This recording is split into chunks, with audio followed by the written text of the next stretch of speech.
자, 오늘 우리 주의 말씀 함께 보도록 하겠습니다. 주님의 말씀, 우리 고린도전서 9장 1절부터 12절까지 말씀입니다. 고린도전서 9장 1절부터 12절까지 말씀 제가 읽어드릴게요. 내가 자유인이 아니냐, 사도가 아니냐, 예수 우리 주를 보지 못하였느냐, 주 안에서 행한 나의 일이 너희가 아니냐. 다른 사람에게는 내가 사도가 아닐지라도 너희에게는 사도이니 나의 사도됨을 주 안에서 인친 것이 너희라.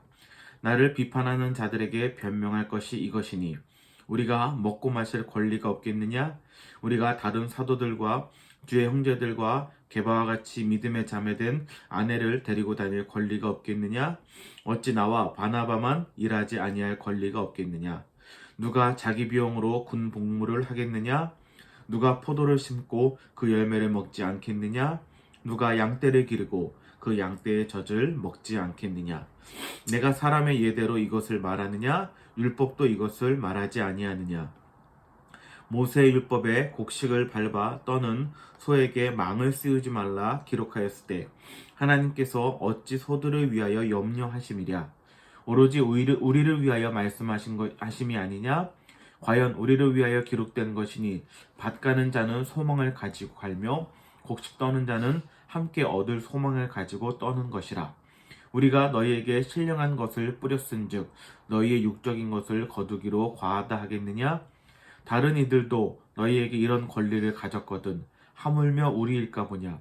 그러나 우리가 이 권리를 쓰지 아니하고 범사에 참는 것은 그리스도의 복음에 아무 장애가 없게 하려 함이로다. 아멘. 우리 지난주에 우리 말씀은 뭐냐면 이제 한 남자가 와가지고 예수님께 그 재산 상속 문제를 가지고 왔죠. 그래서 그것을 예수님께 부탁하는 부분들을 우리가 봤습니다. 그래서 예수님이 거기에 대한 대답으로서 내가 누가 나를 너희의 재판장으로 세웠느냐. 그러니까 물론 어떤 그런 재산을 나누는 부분에 있어서 어떤 탐심이라고 하는 그런 기준이 되는 것은 정해주시지만은 결국에 그것을 나누고 어떻게 나눌지에 대한 것은 내가 할 것이 아니라 너희의 몫이다. 그런 부분들 우리가 예수님께 무조건 모든 것을 가지고 나서 아뢰는 것이 믿음이 좋은 것이 아니라 우리가 어떤 그런 부분에 있어서 하나님께서 우리에게 자율적으로 우리가 선택할 수 있는 의지를 주셨다. 예전에 니체라든가 신은 죽었다 하는 마르크스가 무슨 종교는 인민의 아편이다 이런 얘기를 했을 때 어찌 보면 이런 얘기들 한 이유는 이런 어떤 교회의 부정적인 것들을 보고 그들이 그런 얘기를 한 거거든요.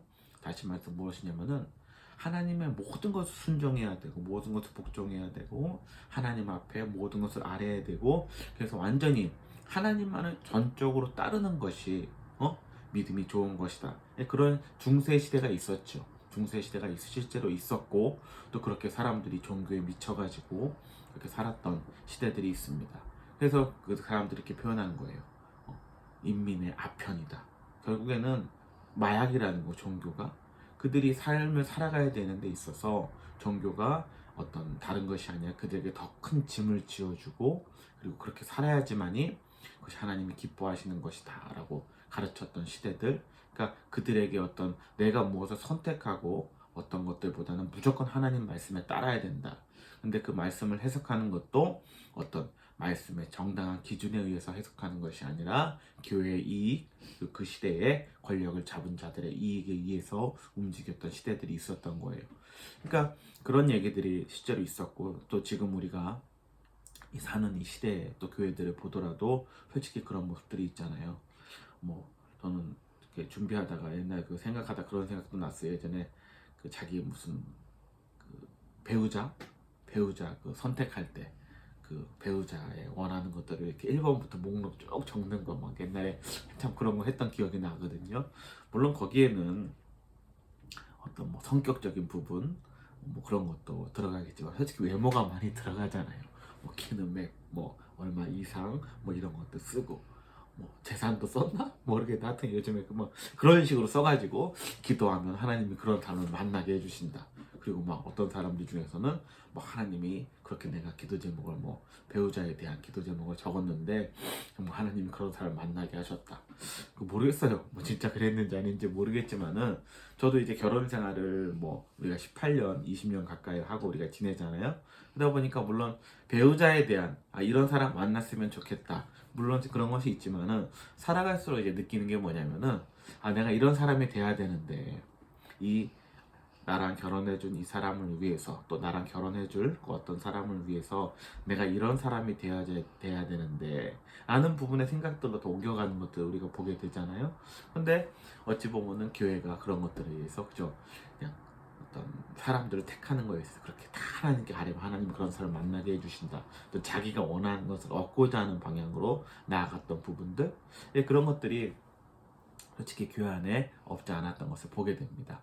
근데 이제 우리가 잘 알듯이 기독교는 그것이 아니라는 거예요. 제가 지난주에도 우리가 말씀드렸듯이 그저 하나님께 모든 것을 아뢰고 자기가 원하는 것을 다 얻어내는 것이 기독교가 아니라 때로는 어떤 것을 선택함에 있어서도 하나님이 거기에 대해서 말씀하시지 않으시고 네가 선택해라.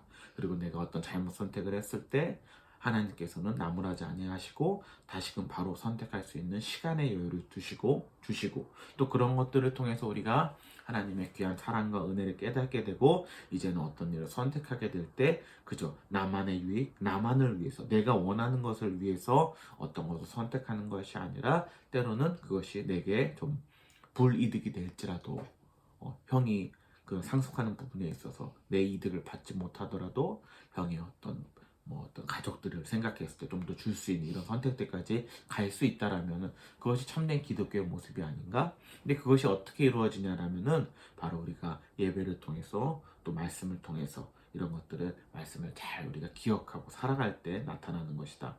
그러니까 우리가 지금 이제 민주주의의 시대를 살아가잖아요. 민주주의의 시대. 근데 어찌 보면 이 민주주의의 태동은 다른 것이 아니라 종교개혁에 있거든요.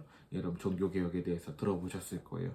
그 마틴 루터라는 사람이 그 당시에 어떤 그런 중세 교회의 어떤 부득이한 어떤 불합리한 것들을 지적하고 어떤 그런 거에 대해서 이제는 거기에 대해서 벗어나서 나왔던 저항했던 것이 이제 우리 프로테스탄트의 시작인데, 그때 나오면서 막 여러 가지 일들을 했었지만은 마틴 루터가 했던 가장 중요한 그런 종교개혁 중에 했던 일 중에 가장 중요한 것은 무엇이냐면은 바로 성경을 번역했다라는 거예요. 그 당시 성경은 라틴어로 기록이 되어 있었거든요. 근데 그 당시 독일에 라틴어를 할 줄 아는 사람이 아무도 없어요. 그러니까 교회에서는 아무는 라틴어 성경을 보고 또 그 당시 신부님들은 라틴어로 설교를 했단 말이에요. 그러니까 온 사람들은 아무 무슨 말인지도 몰라. 그러니까 그렇게 해가지고 어떻게 보면 그 사람들의 참된 진리를 가르쳐 주지 않고 자기들이 원하는 대로 그들을 이용하려고 했던 어떤 그런 부분들이 있었거든요. 근데 이제 이 루터라는 사람이 아니다, 말씀을 그들에게 알게 해야 된다. 그래가지고 그 당시에 독일어로 성경을 번역했어요. 독일어는 그 당시에 민중들이 쓰는 말로 그걸 번역했단 말이에요. 왜 그렇게 번역을 했느냐? 그래서 그들이 그것을 읽고 알 수 있게끔, 실제로 교회 와도 무슨 말을 하는지도 모르고 중세교회 때 막 그랬거든요. 그래서 좀 음악이나 미술을 하는 분들에게 좀 실례일 수 있지만은 좀 더 화려한 음악들을 막 이렇게 성가들을 부르고 막 화려한 그런 미술로 막 스테인드 글라스라든가 뭐 화려한 예배당을 지어가지고 막 그런 것들로 사람들을 현혹시켰단 말이에요. 진짜 말씀을 알지 못하게끔 이렇게 막기 위해서. 근데 그것이 아니라 마틴 루터는 너희들이 성경을 읽어야 된다. 우리 한 사람 한 사람이 성경을 읽어야 된다. 그럼 그 읽게 될 때 이제 비로소 내가 참된 인생의 주체적인 존재로서 하나님의 말씀을 가지고 어떻게 살아야 될지를 알게 되고 또 이 나라가 어떠한 방향으로 나아가야 되는 것이 옳은 것인지 알게 된다. 그렇게 돼서 태동했던 것이 민주주의예요. 민주주의가 되어서 이제는 한 사람 한 사람이 내가 이 나라를 통치하는 사람을 직접 뽑을 수 있고, 그런 것들이 다 어떻게 보면 종교 개혁에서 나왔거든요. 그저 사람들을 아편 줘서 마약을 줘서 마음대로 끌고 가는 것이 기독교가 아니라 그들이 말씀을 알았을 때 스스로 무엇이 옳고 그른지를 이제는 판단하게 되고 그렇게 행할 수 있도록 만들어가는 어떤 것들, 그런 것들을 통해서 지금의 민주주의의 초석이 놓여졌다라는 거예요. 이것이 어떻게 보면 성경 전체에서 얘기하는 것이거든요. 우리가 처음 성경으로 돌아가면은 기독교의 시작의 장면이죠. 바로 하나님께서 아담과 하와를 만드시고 그리고 나서 그들에게 선악과를 먹지 말라 라고 말씀하셨잖아요. 그게 기준이란 말이에요. 근데 그 아담과 하와는 어떻게 하죠? 그럼 먹어버리잖아요. 잘못된 선택을 하는 거잖아요. 근데 그것을 하나님께서는 허용하신다라는 거예요. 잘못된 선택을 그 전에 막지 않으시고, 야야야야, 먹기 전에 우리가 뭐 애들 이렇게 할 때는 뭐 나쁜 거 입에 들어가기 전에 팍 쳐버리고, 야 이거 먹으면 안 돼, 막 그렇게 할 수 있겠죠. 근데 그것이 아니라 하나님은 그것을 먹게 하시는 거예요. 그리고 잘못된 선택을 통해서 그들이 겪게 되는 아픔도 그들이 알아야 된다는 것이죠. 그것을 다 허용하고 나서 비로소 그들이 내가 잘못했습니다, 이것은 하나님이 원했던 삶의 방식이 아니었군요 라는 깨닫고 다시 돌아오게 됐을 때의 모습들, 그래서 그들이 이제는 참된 올바른 어떤 판단을 하고 살아갈 수 있게끔 하나님께서 모든 것을 열어주시는 것. 제가 늘 말씀드리는 누가복음 15장의 이야기도 그거거든요. 탕자 이야기도 마찬가지거든요. 누가복음 15장의 얘기를 보면 무슨 얘기가 나옵니까? 처음 잃어버린 양의 비유가 나오고, 잃어버린 동전의 비유가 나오고, 또 잃은 아들의 비유가 나오잖아요. 근데 양이랑 동전은 그 주인들이 어떻게 하죠? 찾으러 간다고. 왜? 양이랑 동전은 자기들이 돌아올 수 없거든. 자기들에게 그런 의지가 없거든. 그러니까 양은 그냥 잃어버린 양을 끝까지 찾으러 가는 그 목자의 심정. 그리고 또 한 여인이 동전을 잃어버렸을 때 그 집안을 다 청소해 끝까지 찾아내는데, 그 마지막에 잃은 아들의 비유에서는 그 아빠가 어떻게 하죠? 아빠가 찾으러 안 간다라는 거예요. 왜 찾으러 안 갈까요? 이 아들은 사람이거든. 인격적인 존재거든. 양이랑 동전이랑 틀리거든. 잡으러 가서 잡아온다고 되는 게 아니거든.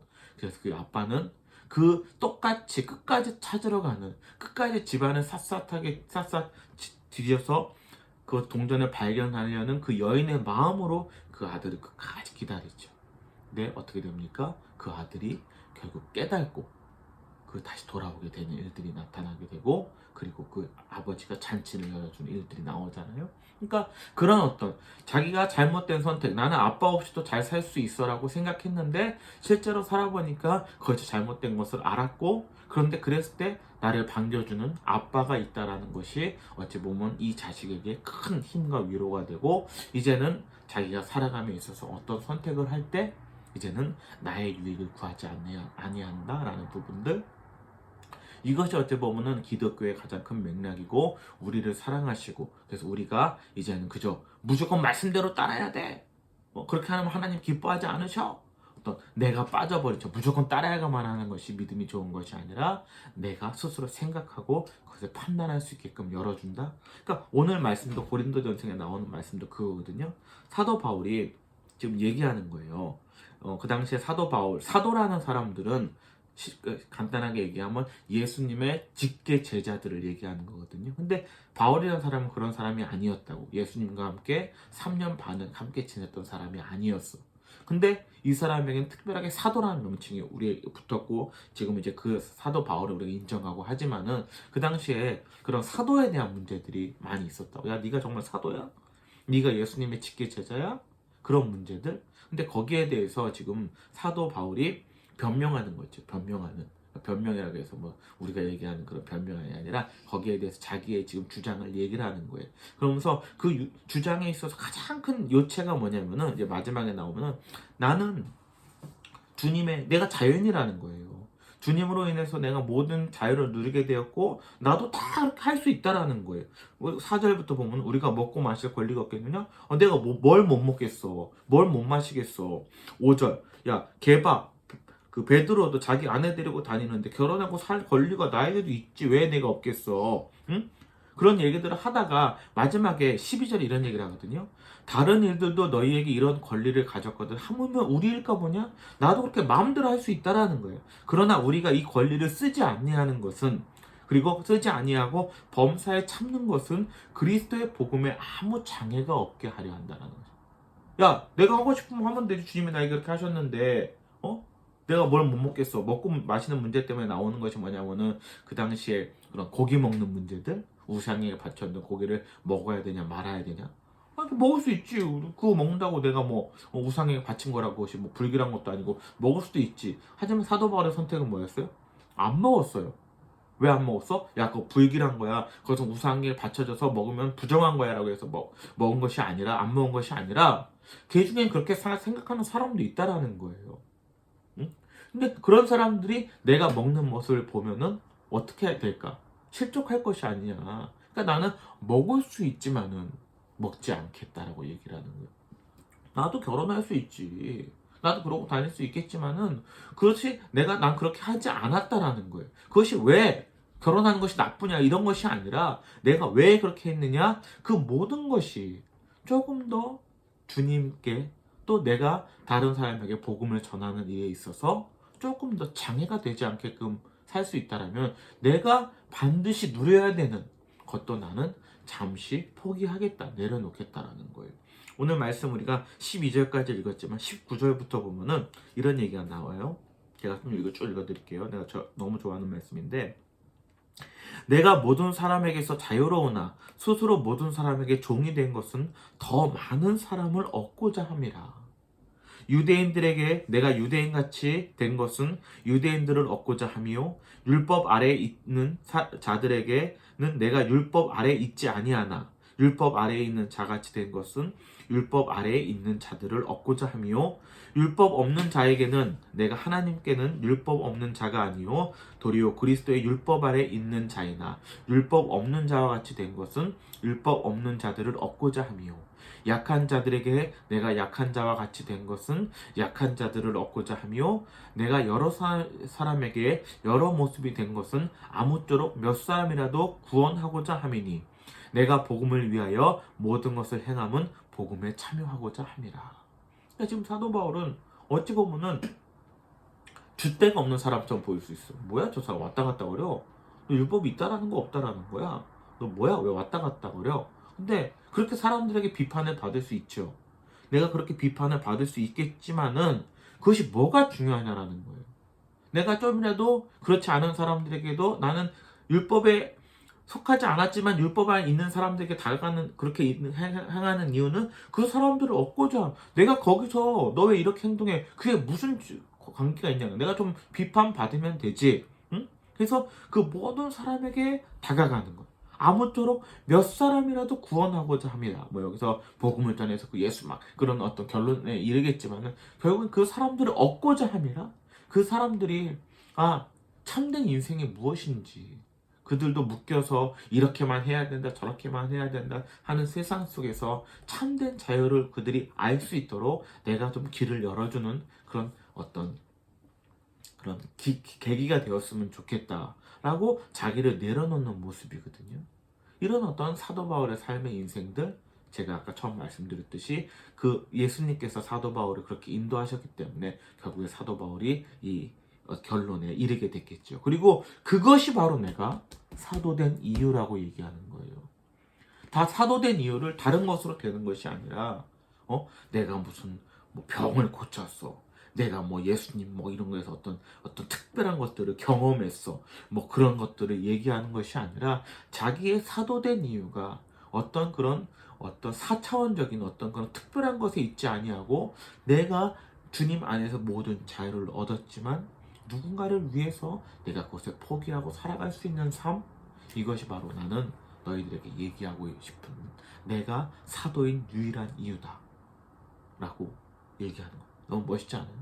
우리가 그리스도다 그리스도인이다 뭐 얘기할 때 우리는 그리스도인됨을 무엇으로 사람들에게 나타냅니까? 뭐 내가 경험했던 주님을 만나서 이런 것들 뭐 그런 것들이 나쁘다라는 건 아니에요. 물론 어떤 계기가 될 수 있겠죠. 하지만 그런 것들로 사람들에게 다가가는 것이 아니라 누군가를 위해서 나를 내어놓는 모습들 우리가 고린도전서 13장에 뭐 사랑에 대해서 얘기할 때 사랑은 물에 행치 아니하고 사랑은 자기의 유익을 구하지 아니하고 이런 모습들 너희에게 훌륭한 믿음이 있으면 뭐하냐 사랑이 없으면 울리는 꽹과리에 그치지 않다. 이런 기독교의 본질된 부분들을 가지고 나아가는 것이거든요. 저 역시도 그리고 또 이 지금 이것을 보는 분들도 마찬가지고 많은 그리스도인들이 이걸 볼 텐데 볼 때 그죠? 내가 그리스도인됨을 어떻게 드러낼 것인가 라고 했을 때 다른 어떤 것이 아니라 오늘 말씀에 사도 바울이 얘기했던 것처럼 나는 마음껏 살 수 있고 내가 뭐든지를 무엇을 먹을 수 있는 그런 선택의 권리가 있지만은 그럼에도 불구하고 내가 내 유익이 아니라 누군가를 위해서 나를 조금 내려놓을 수 있는 선택을 할 수 있다라는 것으로 자기의 그리스도인됨의 아이덴티티를 찾을 수 있다라면 하나님이 기뻐하지 않을까 하는 그런 생각을 해봅니다. 기도하겠습니다. 사랑의 하나님 아버지, 감사를 드립니다. 사도 바울의 모습을 통해서 또 사도 바울을 그렇게 인도해 주신 주님의 귀한 섭리 가운데 이제 우리의 삶을 돌아보게 됩니다. 내가 그리스도인 됨을 어떻게 드러낼 것인가? 무엇에서 찾을 것인가? 오늘 말씀을 통해서 깊이 묵상할 수 있는 우리들 될 수 있도록 인도하여 주시옵소서. 감사드리며 예수님의 이름으로 기도드립니다. 아멘.